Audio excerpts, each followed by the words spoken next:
Hello everyone, this is F.I.N.E here, coming to you with another video dealing with financial intelligence never ends.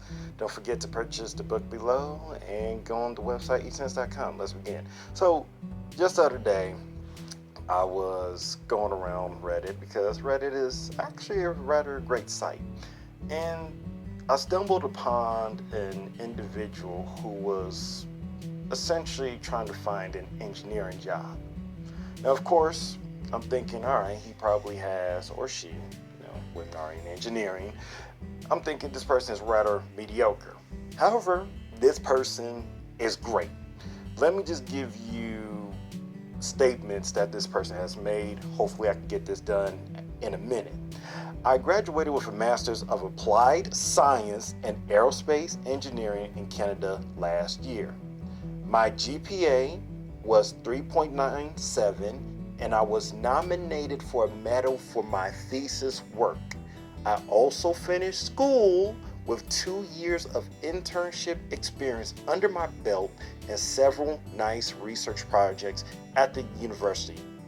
So I graduated feeling quite confident in my ability to secure something. I have applied to hundreds. Let me repeat this again for you guys. I have applied to hundreds of jobs all over the globe and have not yet had a single interview. When applying, I opt for quality over quantity, so each application takes a lot of time.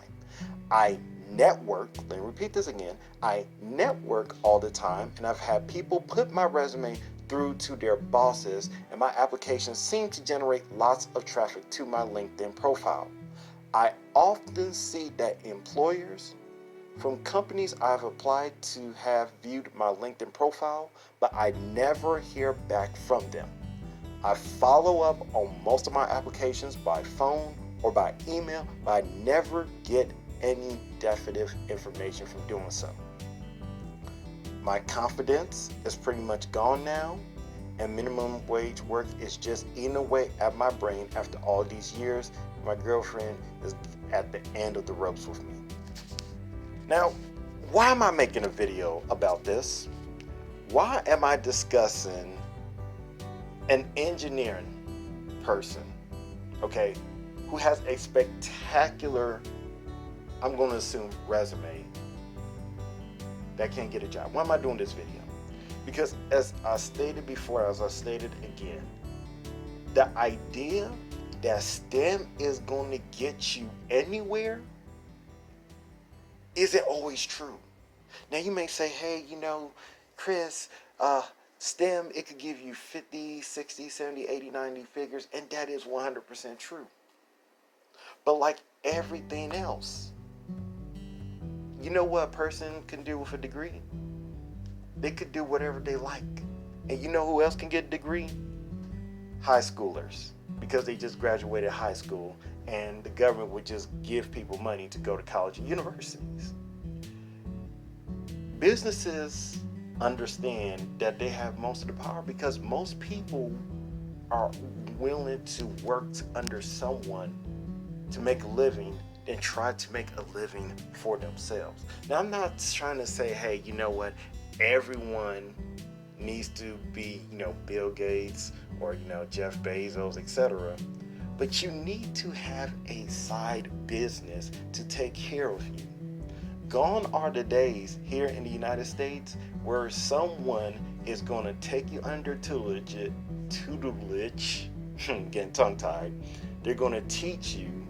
They're going to pay for you to go to college and pay you while you're working there, and pay you even more money once you graduate from college, and then give you raises upon raises upon raises and a pension.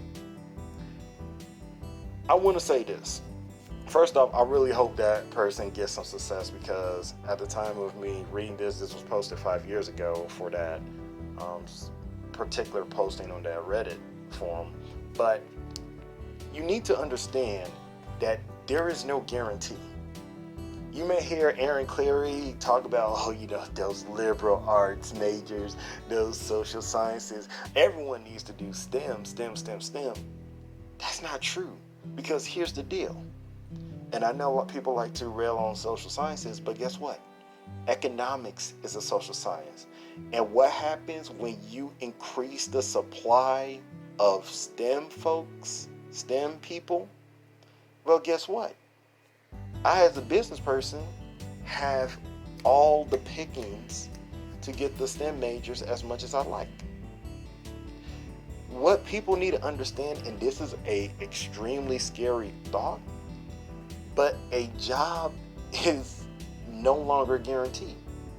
I keep constantly hearing people say, hey, minimum wage isn't there for you to make a living. Minimum wage is there for kids, and kids will transition away from that minimum wage job and get a quote unquote real job. And then from that real job, they would just, make more money, get a family, and just birth little Johnny and little Susie. It doesn't work that way. That old school way, honestly, is abnormal. That's an aberration from the natural marketplace order. You cannot, and let me repeat this again, you cannot rely simply on your degree to make you a living anymore.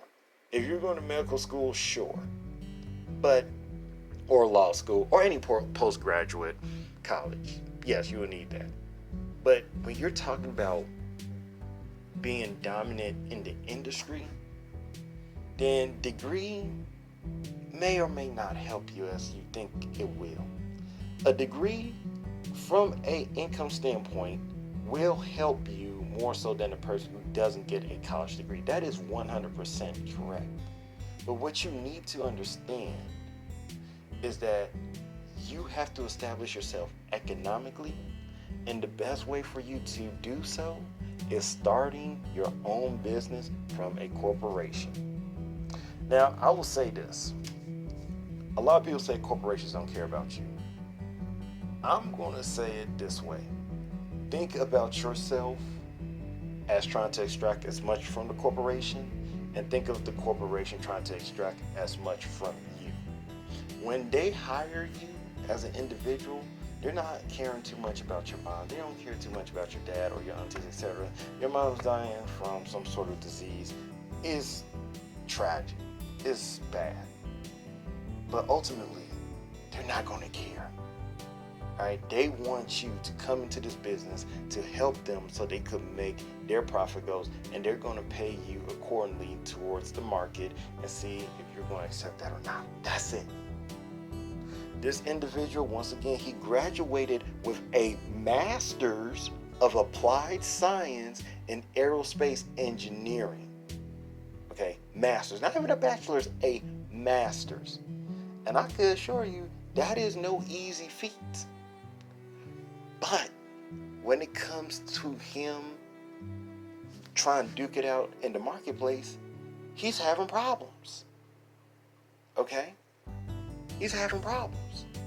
And this individual, who I would feel who is led to believe that STEM will take care of everything, is just having the worst problems ever trying to get what he or she has to get.